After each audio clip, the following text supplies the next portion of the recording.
Waziri wa Fedha na Mipango, karibu sana. Mheshimiwa Dr. Mwigulu Nchemba.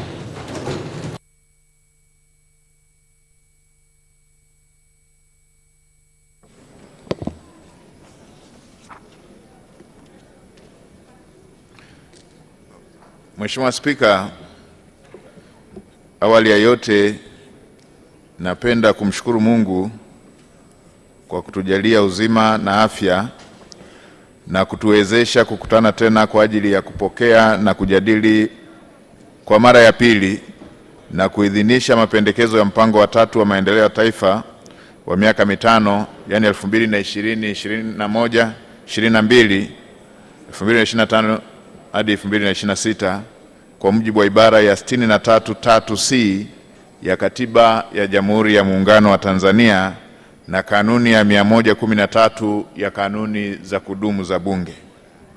Mheshimiwa Spika, kwa namna ya kipekee na kwa masikitiko makubwa, napenda kutumia fursa hii kutoa pole kwa Mheshimiwa Rais, Mheshimiwa Samia Suluhu Hassan, Rais wa Jamhuri ya Muungano wa Tanzania, Mheshimiwa Spika, waheshimiwa wabunge, Chama cha Mapinduzi na Watanzania wote kwa kuondokewa na mpendwa wetu hayati Dr. John Pombe Magufuli aliyekuwa Rais wa Jamhuri ya Muungano wa Tanzania.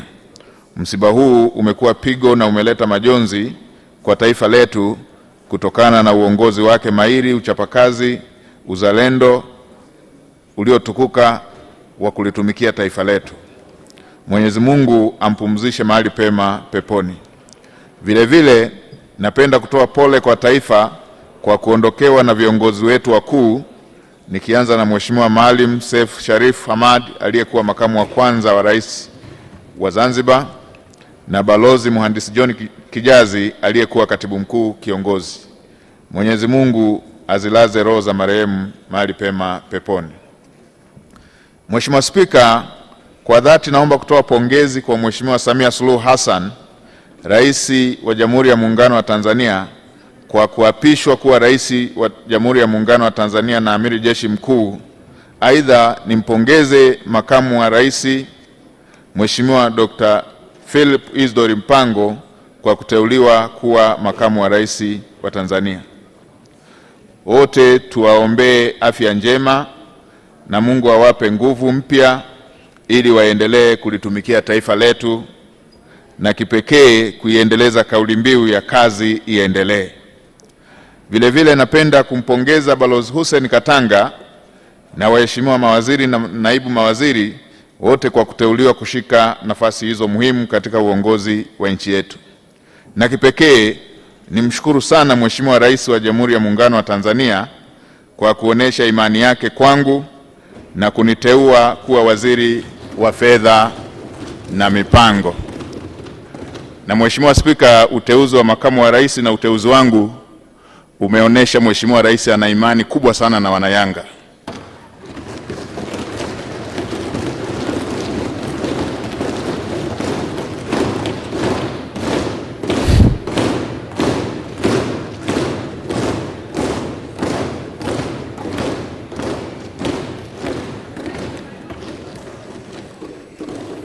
Anasema nirudie.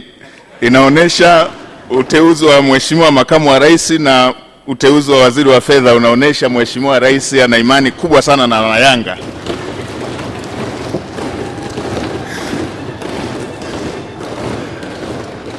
Hasa ukizingatia historia ya ukombozi wa taifa hili.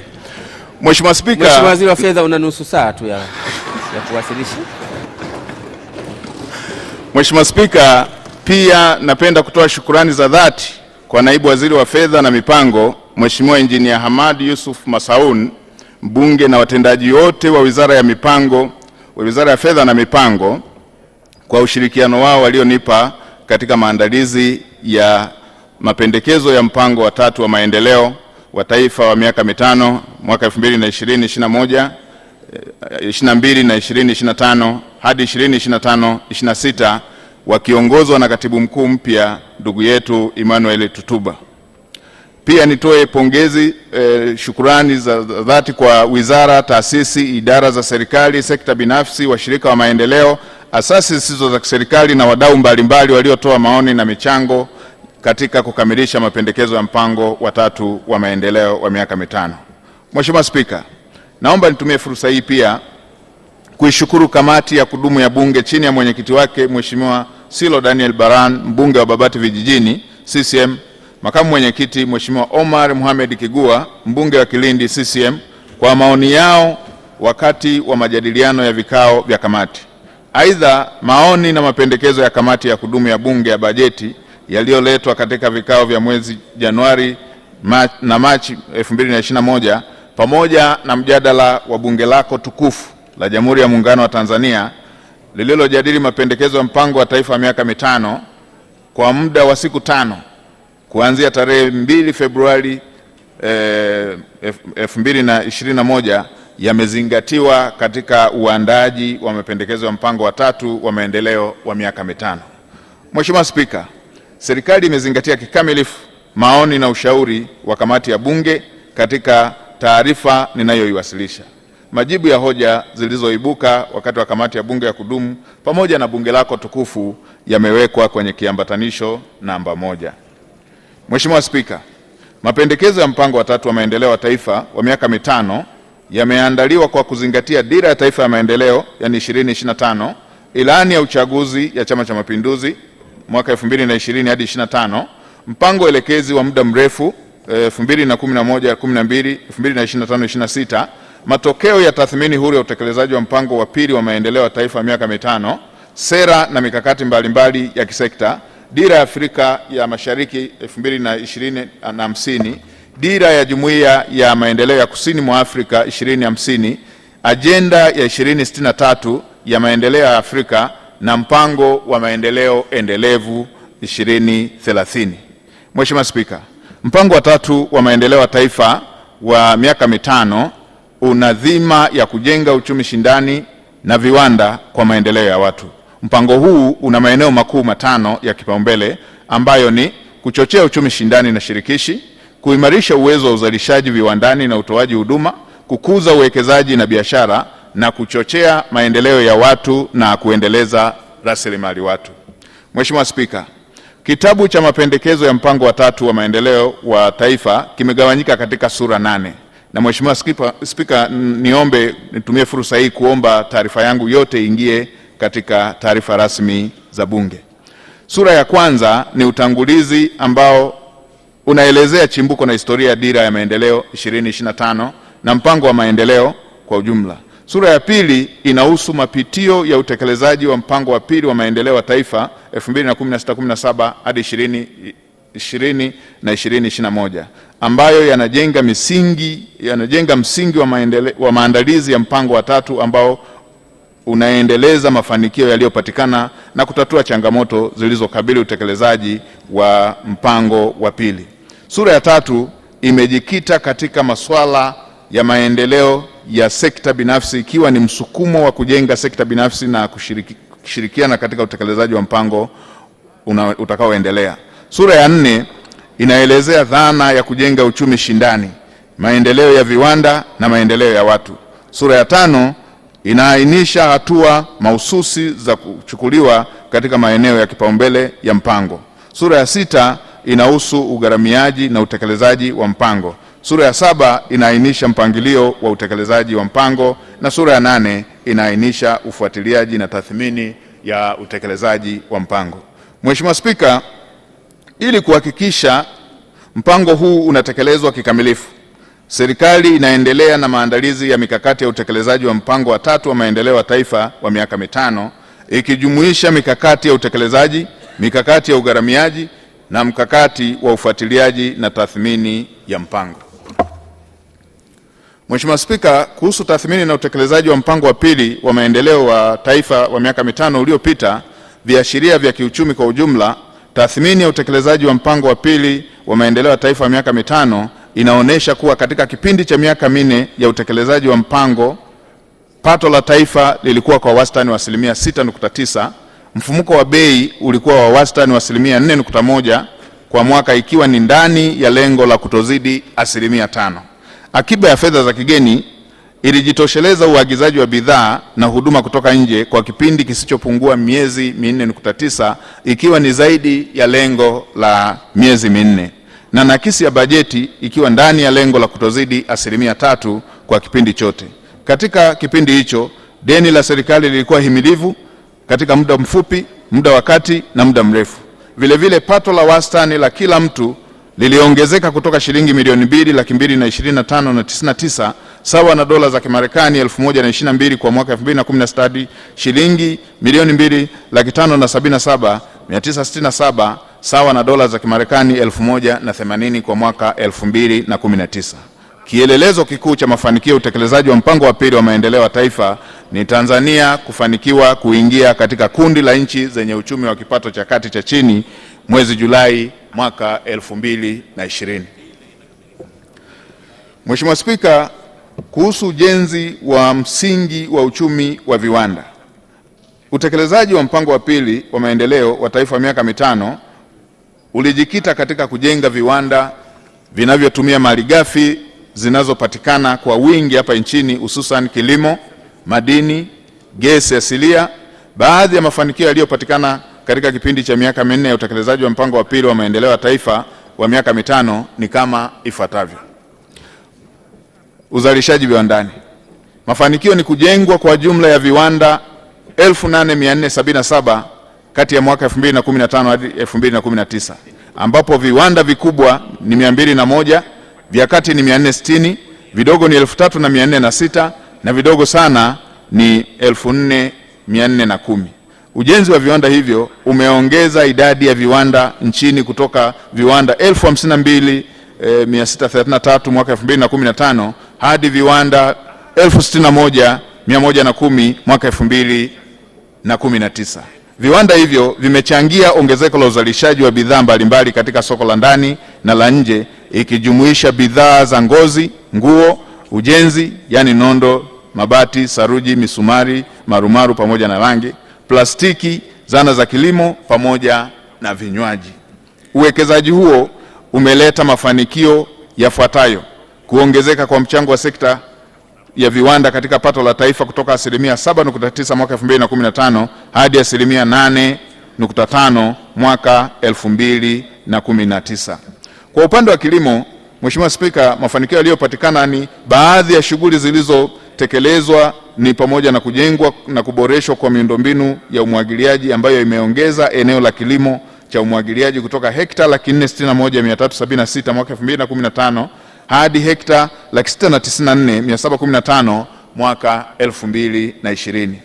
Mafanikio mengine ni kuongezeka kwa uzalishaji wa mbegu bora kutoka tani 36,614 mwaka 2015 hadi tani 76,726 kwa mwaka 2020. Mafanikio mengine ni kukamilika kwa ujenzi wa maabara ya mbegu katika makao makuu ya Wakala wa Mbegu za Kilimo Morogoro na kuanzishwa kwa soko la bidhaa pamoja. Mheshimiwa Spika, kwa upande wa mifugo, mafanikio yaliyopatikana ni pamoja na kujenga kiwanda kipya cha Kilimanjaro International Leather Industries, kuimarisha kituo cha taifa cha uimilishaji cha NAIC, kujengwa kwa viwanda vipya vya kimkakati vya nyama pamoja na kujengwa kwa kiwanda cha maziwa cha Galax Food and Beverage Company Limited na kujengwa kwa kiwanda cha kuzalisha chanjo pamoja na kuendelea kuboresha huduma za malisho ya mifugo na majosho. Utekelezaji huu umewezesha mafanikio yafuatayo: kuongezeka kwa viwanda vya kusindika nyama nchini kutoka 25 mwaka 2015-16 hadi viwanda 32 mwaka 2019-2020, na viwanda vya kusindika maziwa kutoka 82 mwaka 2015-16 hadi viwanda 99 kwa mwaka 2019-20. Kuongezeka kwa usambazaji wa mitamba katika mashamba ya serikali kutoka mitamba 11,449 mwaka 2015-16 hadi mitamba 18,255 kwa mwaka 2019-20. Mheshimiwa Spika, kwa upande wa uvuvi, mafanikio yaliyopatikana ni pamoja na kuimarisha usimamizi wa shughuli za uvuvi kupitia utekelezaji wa sera ya uvuvi ya mwaka 2015, sheria ya uvuvi namba 22 ya mwaka 2003 na kanuni za uvuvi za mwaka 2009 pamoja na kutungwa sheria ya kusimamia na kuendeleza uvuvi wa Bahari Kuu namba 5 ya mwaka 2020. Mafanikio mengine ni pamoja na kupambana na uvuvi haramu kupitia doria na ukaguzi mbalimbali. Hatua hizi zimefanikisha kuongezeka kwa uzalishaji wa samaki katika maji ya asili kutoka tani 362,645 mwaka 2015-16 hadi tani 497,567 kwa mwaka 2019 na 20.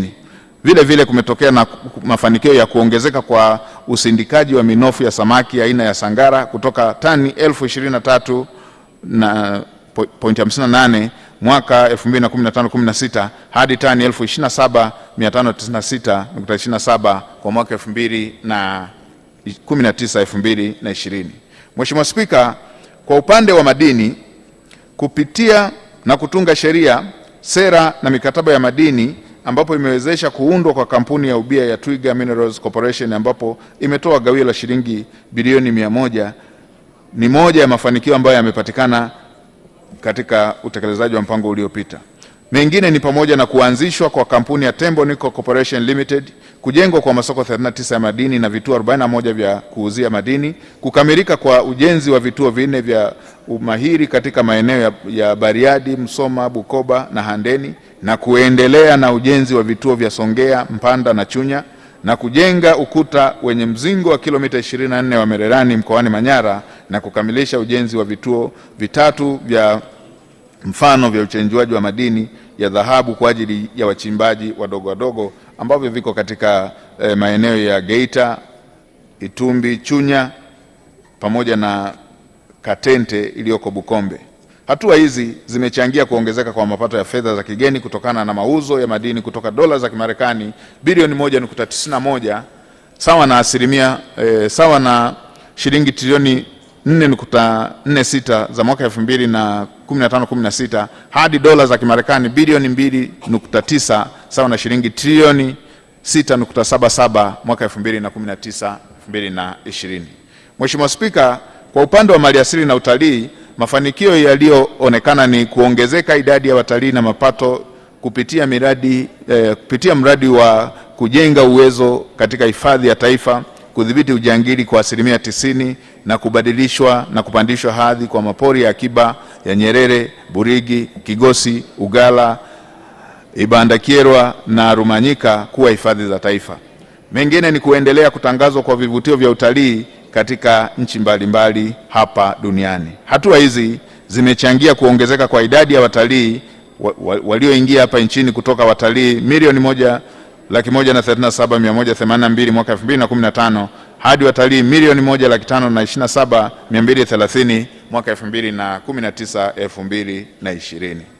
Mheshimiwa Spika, kwa upande wa ufungamanishaji wa ukuaji wa uchumi na maendeleo ya watu, ujenzi wa miundombinu na upatikanaji wa huduma za afya, maji, elimu umeongeza kasi ya ufungamanishaji wa ukuaji wa uchumi na maendeleo ya watu. Baadhi ya mafanikio yaliyopatikana ni kama ifuatavyo.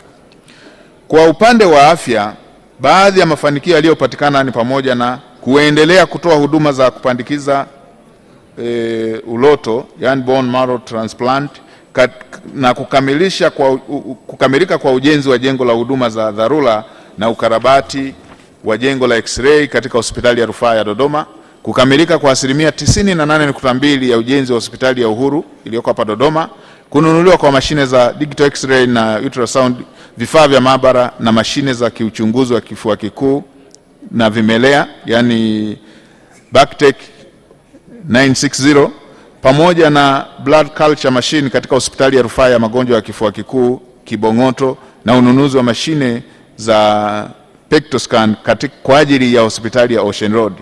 Mafanikio mengine ni kujenga na kuboresha miundombinu ikijumuisha jengo la huduma za upasuaji, radiolojia na jengo la kuhudumia wagonjwa wa nje, maabara na jengo la mama na mtoto katika hospitali za rufaa za Mara, Geita, Songwe, Katavi, Sekoture kule Mwanza, na hospitali za rufaa za kanda ya kusini Mtwara na kanda ya nyanda za juu za kusini Mbeya, na hospitali ya kanda ya kaskazini KCMC, na hospitali ya kanda ya ziwa Burigi Geita. Mheshimiwa Spika, hatua hizi zimechangia kuongezeka kwa wastani wa umri wa kuishi kutoka miaka 62 mwaka 2015-16 hadi miaka 66 mwaka 2019 na 20, kupungua kwa idadi ya vifo vya watoto wenye umri chini ya miaka 5 kutoka wastani wa vifo 67 kwa vizazi 1000 mwaka 2014-15 hadi wastani wa vifo 50.3 mwaka 2019-20. Kupungua kwa vifo vya akina mama wajawazito wakati wa kujifungua kutoka vifo 432 kwa kila vizazi hai 100,000 mwaka 2015-16 hadi vifo 321 kwa kila vizazi hai 100,000 mwaka 2019-2020. Mafanikio mengine ni kuongezeka kwa watoto waliozaliwa kwa kuhudumiwa na wahudumu wa afya wenye ujuzi kutoka 51% mwaka 2015-16 hadi 80% mwaka 2019-2020. Mheshimiwa Spika, kwa upande wa elimu, mafanikio yaliyopatikana ni ujenzi wa miundombinu muhimu katika shule 3,904. Kuhusu utaratibu, Mheshimiwa Spika. Kuhusu utaratibu. Mheshimiwa Spika, kinachosomwa hakipo katika katika tablet zetu. Tunaomba kusudi tuweze kufuatilia. Asante sana. Mheshimiwa Waziri, endelea na hilo, nitalitolea maelezo muda mfupi sana ujao. Asante Mheshimiwa. Asante Mheshimiwa Spika. Kwa upande wa elimu, mafanikio yaliyotokea ni pamoja na ujenzi wa miundombinu muhimu katika shule 3,904 ambapo shule za msingi ni 3,021 na sekondari ni shule 883, ujenzi wa mabweni 547, nyumba za walimu 101 na majengo ya utawala 25 na maktaba 43. Kukamilika kwa ujenzi wa maboma 2,815 katika shule za msingi 2,133 na kuendelea kugharimia elimu ya msingi bila ada ambapo shilingi trilioni 1.24 zimetolewa. Kukarabatiwa kwa shule kongwe 84 kati ya 89, kuboreshwa kwa miundombinu ya vyuo 54 ya maendeleo ya wananchi na kutolewa kwa mikopo ya elimu ya juu ambapo jumla ya shilingi trilioni 2.29 zimetumika. Mheshimiwa Spika, kwa upande wa maji, kukamilika kwa miradi 1845 ya maji iliyotekelezwa mijini na vijijini ni moja ya maendeleo na mafanikio yaliyojitokeza katika utekelezaji wa mpango uliopita. Baadhi ya miradi iliyotekelezwa na hatua zilizofikiwa ni pamoja na kukamilika kwa miradi ya maji katika miji ya Geita, Njombe, Songwe na kuendelea kwa ujenzi wa mradi wa maji katika mji wa Kigoma 90%, kukamilika na kuzinduliwa kwa mradi mkubwa wa maji wa Ziwa Victoria kwenda katika miji ya Isaka, Tinde, Kagongwa, Tabora, Igunga, Uyui na Nzega na kukamilika kwa 76% ya ujenzi wa mradi wa maji katika jiji la Mwanza. Mafanikio mengine ni kukamilika kwa 62% ya ujenzi wa mradi wa maji katika jiji la Arusha na kuendelea na ujenzi wa mradi wa maji wa Same, Mwanga, Korogwe ambapo utekelezaji wake umeshafikia 65%. Mheshimiwa Spika, kwa upande wa utawala bora, mafanikio yaliyopatikana ni pamoja na kukamilika kwa ujenzi wa ofisi za Tume ya Taifa ya Uchaguzi iliyoko Dodoma, mahakama kuu 2 katika mikoa ya Mara na Kigoma na ukarabati wa mahakama kuu 3 katika mikoa ya Mbeya, Tanga pamoja na Rukwa, mahakama za hakimu mkazi 5 katika mikoa ya Pwani, Geita, Simiu, Manyara na Njombe, mahakama za wilaya 15, mahakama za mwanzo 18 na kuanzishwa kwa ofisi ya mwendesha mashtaka na ofisi ya wakili mkuu wa serikali.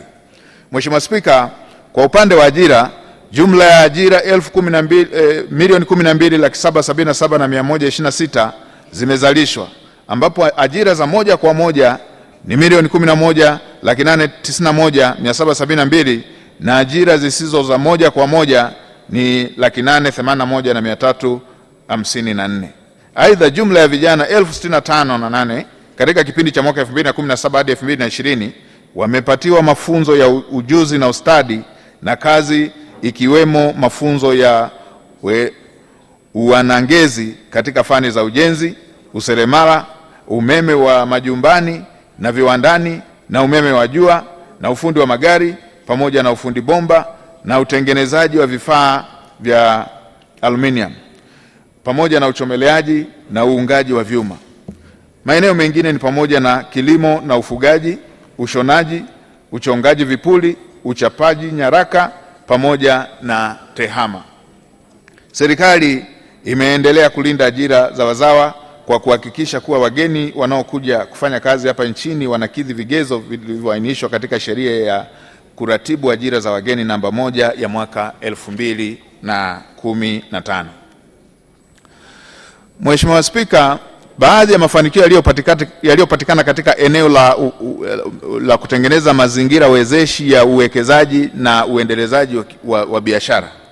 Kwa upande wa nishati ya umeme, kuendelea na ujenzi wa mradi wa kufua umeme wa maji wa Mwalimu Julius Nyerere megawati 2115 ambapo kwa ujumla utekelezaji umefikia 30.1% na kiasi cha shilingi trilioni 1.97 kimetumika katika kutekeleza mradi huu.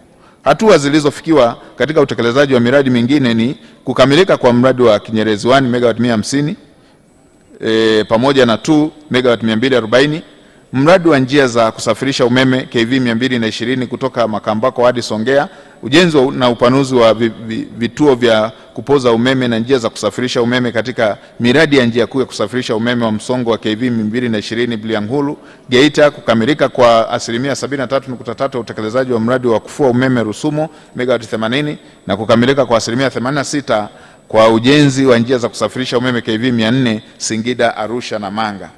Mafanikio mengine ni kuendelea kwa utekelezaji wa mradi wa Kinyerezi 1 na extension megawati 185.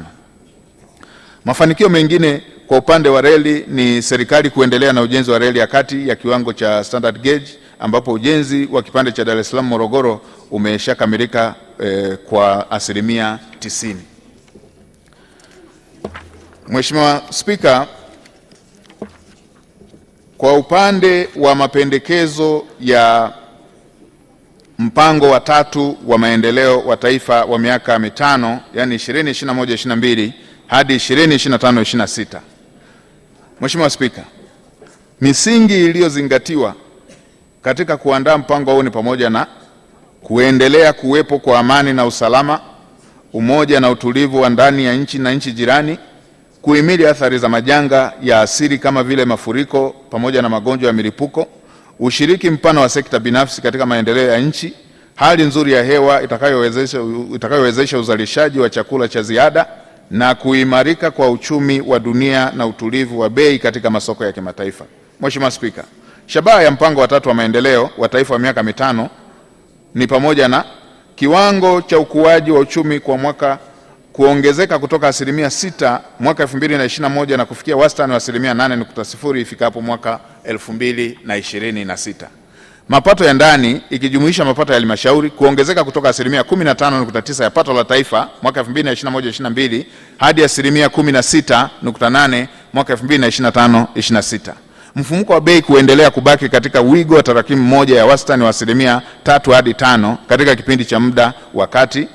Akiba ya fedha za kigeni kukidhi mahitaji ya uagizaji wa bidhaa na huduma kutoka nje usiopungua miaka 4 na sekta binafsi kuzalisha ajira mpya zipatazo milioni 8 katika kipindi cha Julai 21 hadi Juni 2026. Mheshimiwa Spika, kama nilivyosema awali, mapendekezo ya mpango wa 3 wa maendeleo wa taifa wa miaka 5 yana maeneo makuu 5 ya kipaumbele. Maeneo hayo ni kama ifuatavyo. 1, kuchochea uchumi shindani na shirikishi.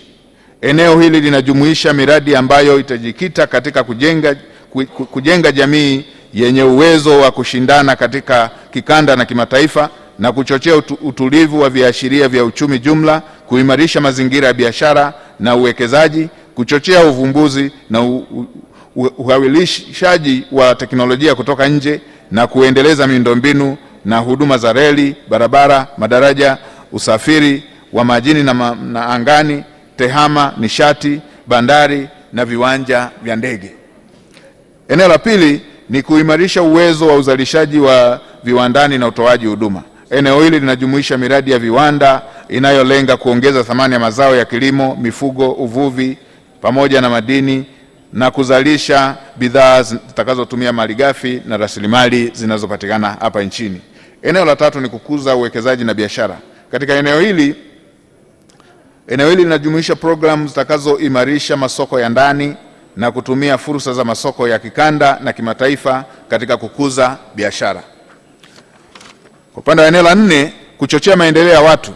Eneo hili linajumuisha utekelezaji wa miradi ambayo inajikita katika kuboresha maisha ya watu, ikiwemo elimu na mafunzo kwa ujumla, afya na ustawi wa jamii, kinga ya jamii, huduma ya maji pamoja na usafi wa mazingira, mipango miji, nyumba na maendeleo ya makazi na athari dhidi ya mabadiliko ya tabia nchi.